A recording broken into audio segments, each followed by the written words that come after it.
Para tratar de este y otros temas nos encontramos con Eric García, que es exdirector de Hidrocarburos. Buenas noches y bienvenido. Buenas noches, Diana. Un gusto estar en tu programa. Gracias. Lo que vemos permanentemente aquí es una suerte de impunidad, ¿no? Porque esta tragedia se repite. Vimos Villa El Salvador hace ya 4 años y ahora vemos esto. ¿Usted cree que no existe una adecuada fiscalización? Yo lo que ya lo dijo en Villa El Salvador, cuando pasó justo lo que tú has mencionado, el gobierno ordenó una reestructuración de Osinarmin, conformó un comité de organización justamente presidido por la PCM, y dentro de ese informe determinó que la supervisión tenía que reforzarse, que no era la adecuada, ¿no? Una de las tantas conclusiones que tiene el informe, porque es un informe bastante denso, dice que, por ejemplo, el Osinarmin tiene que tener personal propio de supervisión, cosa que no lo tiene ahorita, ¿no? Está con personal tercero, con concursos que se caen, no tienen toda la supervisión de todas las actividades de hidrocarburos. El otro tema que también menciona el informe es que debe tener un régimen de supervisión 24/7. ¿Y por qué esto es importante para todos? El sector de energía, en general, minero energético, es un sector, Diana, que funciona las 24 horas del día. Tú no puedes tener una supervisión que termine a las 6 de la tarde, ¿no? Entonces, eso dice el informe. Y además que las explosiones no tienen hora. Obvio. Y otra cosa también que menciona el informe, que la estructura de los Osinarmin tiene que ser técnica como lo era antes. Lo que pasa es que los Osinarmin tuvo un cambio, que mucha gente no lo conoce, que en el 2016 se cambia la estructura organizacional y se, vamos a decir, ya no se supervisa la informalidad. Y eso pasó en el 2016. Entonces lo que hace el informe es, tienes que ver informalidad. En el 2020, hablamos de Villa El Salvador. El 2020 saca un informe y ve todo lo que había pasado. Doctor, pero claro, estos son temas bastante técnicos, temas de cumplimiento de normas, pero lo que vemos hoy día es que más de 90 familias lo pierden todo, nadie les responde. Por eso es que el alcalde de Villa María del Triunfo ha pedido que se active el seguro para ayudar a estas familias. Hace 4 años los ciudadanos de Villa El Salvador no recibieron nada. ¿Qué nos puede comentar al respecto? A ver, importante, qué bueno que lo has mencionado. Todo actividad de hidrocarburos, ya sea un camión, ya sea un grifo. En este caso, Diana, quiero aclarar, no fue el grifo el que explotó, fue una estación de carga, es otro agente que estaba colindante. No es el grifo, y eso es importante que los televidentes lo conozcan, porque se está generando, vamos a decir, una histeria que los grifos son peligrosos. No, acá... Claro, había cuando se estaban cargando. No, es una estación de carga al costado, es otra actividad, es otra instalación, no es el grifo, Diana. Y tanto es así que, por ejemplo, en Lima, para conocimiento de todo, hay más de 300 grifos, pero estas estaciones de carga, que son otras actividades, solamente son 11 a nivel Lima. O sea, sí, pero igual lo que parece y la percepción que existe es que hay un descuido, hay una desidia, y estos descuidos y estas desidias generan muertes, heridos y familias en la calle. Sí, o sea, yo no estoy diciendo que no sea así, Diana. No, sí, claro. Lo que estoy diciendo es que no tenemos que generalizar. Lo que hay que hacer es justamente lo que tú has mencionado. Hay que reforzar la supervisión, que tiene que ser 24/7, que el Osinarmin tiene que supervisar todas estas actividades, que capaz la mejor forma que se controle esta actividad, porque es otra actividad de carga de camiones con cilindros para llevar el gas a otros sitios, replique lo que tienen los grifos. Algo que mucha gente no sabe es que los grifos, cuando entra un carro de gas natural a cargar, no sé si se han dado cuenta mucho, el ciudadano baja el carro. El carro tiene un chip. Ese chip permite identificar que el tanque, que el equipo esté bien instalado, que tenga los mantenimientos anuales y quinquenales, y si no lo tiene, Diana, no puede cargar. Entonces, este sistema de seguridad, que es algo... Esto no ha ocurrido, evidentemente. Porque no lo tienen esto. Ahí entonces usted me dará la razón que hay una desidia, hay una falta de fiscalización. Claro, o sea, lo que se tiene que hacer acá, supervisión en las operaciones, que lo tiene que hacer los Osinarmin, y ahí coincidimos, pero capaz una propuesta de mejora también es que este sistema de carga de camiones grandes que son para plantas compresoras tenga ese mismo sistema de seguridad que tienen los carros chiquitos. Si hacemos eso, más la supervisión que tú bien lo has mencionado, yo creo que esto se puede controlar de una mejor manera. Desgraciadamente esas desidias, como digo, causan muertes y personas damnificadas. Vamos a ver un video con accidentes anteriores que han tenido que ver con hidrocarburos. Adelante con ese video, por favor. Era la 1 de la tarde cuando una explosión alarmó a todas las personas que se encontraban en el óvalo 200 millas en el Callao.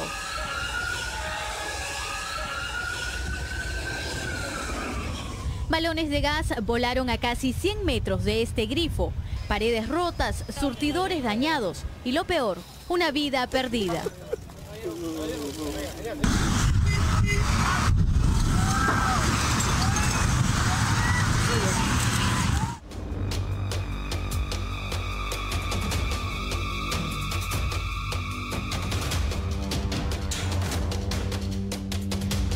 Eran antes de las 7 de la mañana cuando la cisterna cruzaba la avenida Pastor Sevilla. Se nota que con gran dificultad y a los segundos empieza a salir el gas.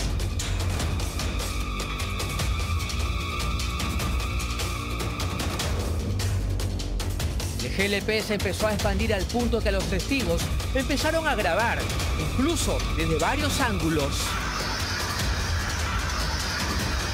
Unos minutos después, el vehículo empezó a arder.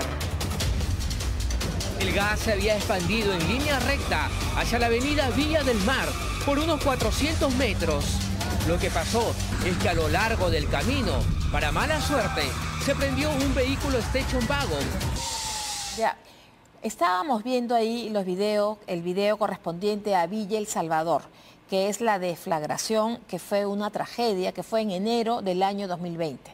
Hoy día hemos visto en Canal N imágenes de las familias de Villa El Salvador que siguen sin obtener justicia. ¿Quién responde por estos casos? Justamente es algo que está pendiente. Ese informe ordenó varios cambios, como se los he mencionado. Lamentablemente han pasado 4 años y no se ve el cambio, ¿no? O sea, si no se hace el cambio, estamos todos los peruanos expuestos a que esto vuelva a pasar, ¿no? Es importante la supervisión. De nada sirve, Diana, las normas. Las normas pueden estar bien hechas, los estándares técnicos, pero si no se cumplen ni si no se supervisa, va a ser bien complicado que estemos tranquilos todos. Ahora, en la tragedia de Villa El Salvador, que fue una deflagración, fue en enero del 2020 y tras esa tragedia vino el COVID, es decir, que fue enero y en marzo vino el COVID y todos nos enfocamos en COVID y desgraciadamente nos olvidamos de Villa El Salvador. Así es, ¿no? Lo de Villa El Salvador ha sido un suceso lamentable que hasta la fecha, como tú lo dices, no tienen reparo ni las familias y tampoco se cumplió lo que se dispuso el gobierno, ¿no? Ahora, se dice que esto de Villa María del Triunfo de ayer, si hubiera sido una deflagración, hubiera sido terrible para las familias.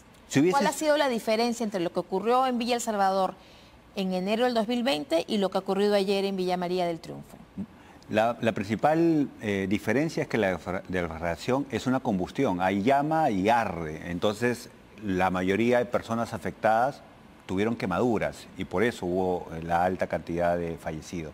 En este caso, una explosión mecánica lo que ha sido es un estallido con una onda de choque o explosiva que lo que ha hecho es golpear a muchas personas, hacer daños materiales más que fuego, vamos a decirlo.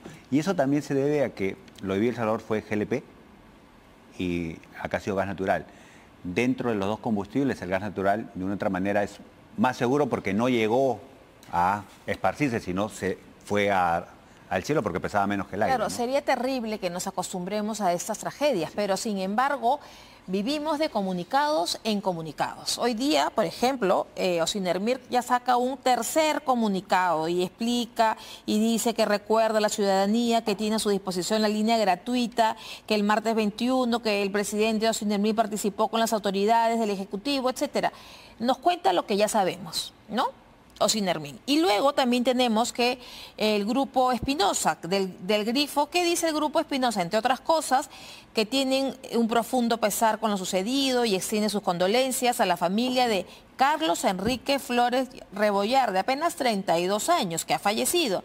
Dice el Grifo que el equipo está al lado de su familia, brindándole el soporte, que en el Grupo Espinosa no solo lamentamos lo sucedido, sino también nos haremos cargo de reparar los daños causados. Ellos dicen deflagración, pero usted dice que no fue deflagración. Entonces, vemos comunicados, vemos declaratorios de emergencia de los distritos, vemos comunicados de Ocinemir, vemos comunicados del Grifo, declaratorios de emergencia, los ministros van, están ahí, pero no vemos ninguna medida concreta que nos pueda asegurar que estas tragedias no se van a repetir.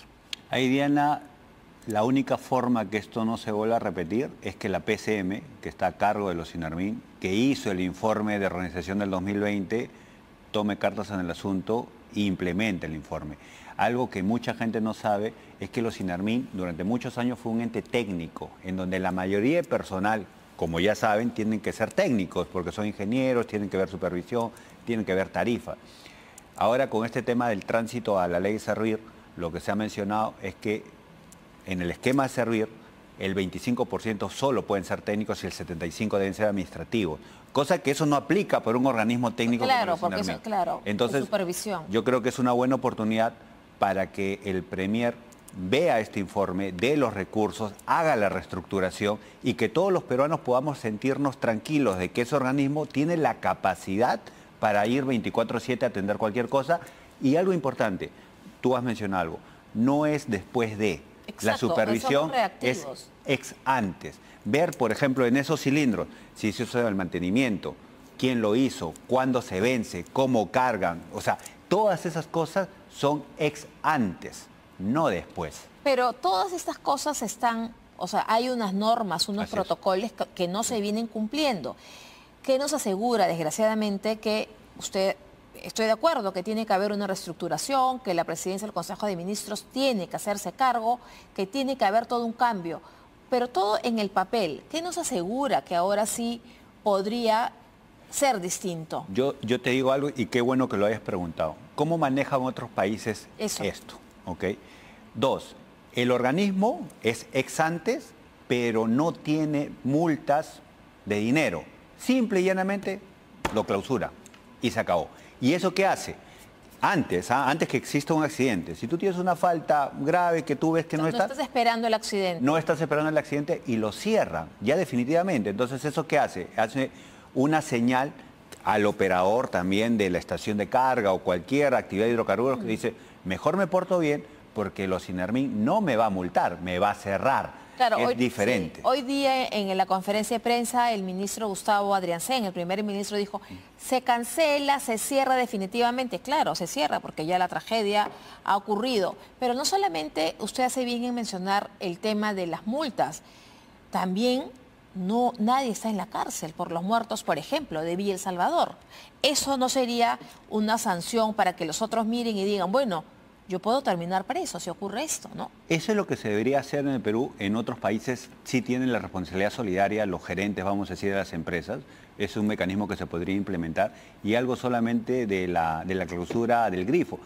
No es el Grifo, debería decir, se clausura la estación de carga. El Grifo no tenía nada que ver en este lamentable incidente, ¿no? Claro, pero igual ya lo cerraron y ya lo hicieron. El tema mediático. Ya está, no solamente mediático, ¿no? Sino también el tema que ya lo clausuraron y no dan más razones, ¿no? Usted dice que se debe impulsar, vamos a cambiar de tema y vamos a ir a Petroperú, que se debe impulsar de manera urgente la gobernanza en Petroperú, que acaba de perder su calificación. Es una lamentable. A ver, cuéntenos. A ver, lo que necesitaba Petroperú era tener una gobernanza. ¿Qué significa eso? No intervención política, que tenga directorios independientes. Lamentablemente mucha gente dice, oye, Headhunter, vamos a tener directorios independientes. Pero el tema de fondo, Diana, es ¿cuáles son los mecanismos para jalar a los mejores profesionales en el directorio de Petroperú o en la gerencia? Si uno revisa lo que ha pasado en Ecopetrol, lo que dice la OCDE, lo que dice CAF sobre gobernanza, te dice que tienes que pagar de acuerdo al mercado. Por ejemplo, ¿cuánto gana un director de Petroperú de una empresa que maneja más de 5.000 millones de dólares? 6.000, 7.000 soles. La dieta. La dieta. 2 dietas al mes. O sea, ningún profesional rankeado en hidrocarburos va a ir Pero eso en cuanto a los miembros del directorio, pero los funcionarios de Petroperú tienen unos sueldos bastante generosos, no me lo va a negar. Lo que pasa, Diana, acá en tema de la gobernanza, y es algo que muchos deben saber, el alineamiento y los objetivos parte desde la Junta, directorio y gerentes. Lo que ha pasado en Petroperú es que tanto la Junta y el directorio no duran. ¿Okay? No claro. dura. Entonces, al final, no hay gobernanza porque los que manejan o los que siempre están, es lo que tú acabas de mencionar, son los gerentes, que no necesariamente tienen la visión que el país ha puesto. Por eso es importante, en otros países, el directorio dura 4 o 5 años independientemente del gobierno y eso hace que los pueda alinear a toda la gerencia. Pero en este gobierno, Petroperú empezó con un pésimo pie, con el señor Chávez, Hugo Chávez, que terminó en la cárcel. Entonces, Petroperú se dijo que podía ser privatizado, luego se dio marcha atrás. ¿Qué futuro? ¿Usted le ve algún futuro a Petroperú? Mientras no se haga la reestructuración, mientras no se parta línea de negocio, mientras no reduzca personal, mientras salgas a decir en un comunicado que mira, no vamos a despedir a nadie, ¿no? Yo creo que no están entendiendo que se necesita reforzar Petroperú o rescatarla en beneficio de todos los peruanos. Y siempre el bien de todos es más que el bien de los trabajadores, ¿no? O sea, no se entiende eso. Petroperú... claro, ¿cómo no va a ser el bien de los trabajadores, doctor? Si Petroperú debe tener los sueldos, los mejores sueldos de las empresas estatales. ¿Cómo no? ¿Cómo no se van a preocupar por los trabajadores? Eso es lo que se tiene que cambiar. Creo que acá se tiene que dividir la empresa, se tiene que reducir la empresa, se tiene que limpiar para poder atraer capital privado, porque el Estado no puede seguir fondeando. Y si al final... Pero se quiere traer capital privado y después la presidenta dice que no. Lo que pasa es que ahí el mensaje... Ahí hay un doble discurso. Lo que pasa es que el mensaje, Diana, no se entendió. Ecopetrol, ¿cuál era el mensaje? Ecopetrol trajo capital privado, ya, sin perder la mayoría de la empresa y dándole gestión al privado. ¿Qué significa gestión?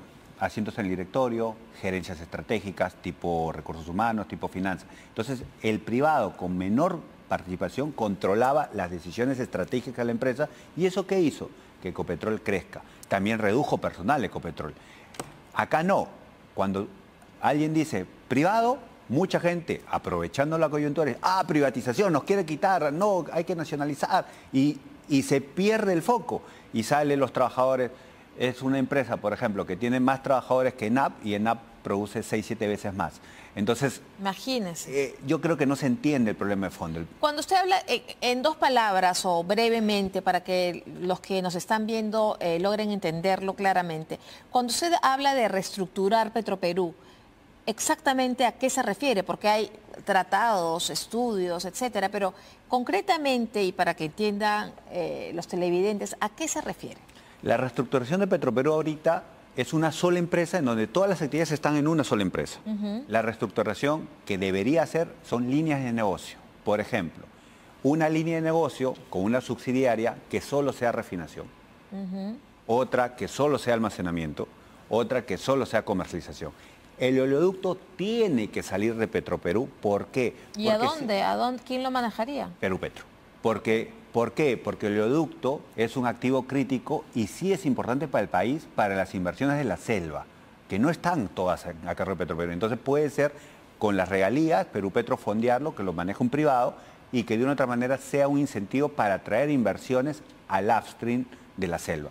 Pero Petroperú se debe quedar con las líneas separadas. ¿Para qué? Para que cada línea, Diana, vea sus números, sustente su número y diga, mi línea de refinación es rentable. Mi línea de almacenamiento es rentable. Mi línea de comercial es rentable. Pero cuando lo tienes todo acá, ¿qué es lo que está pasando? Sí. El oleoducto ha perdido millones de dólares durante años, pero Petroperú siempre tiene ganancia. ¿Por qué? Porque hay otra línea que la subsidia. Claro, y así no llegamos a nada. Así es. Bueno, doctor, muchísimas gracias por acompañarnos esta noche Al Final del Día. No, gracias a ti. Y nosotros nos vamos a una pausa.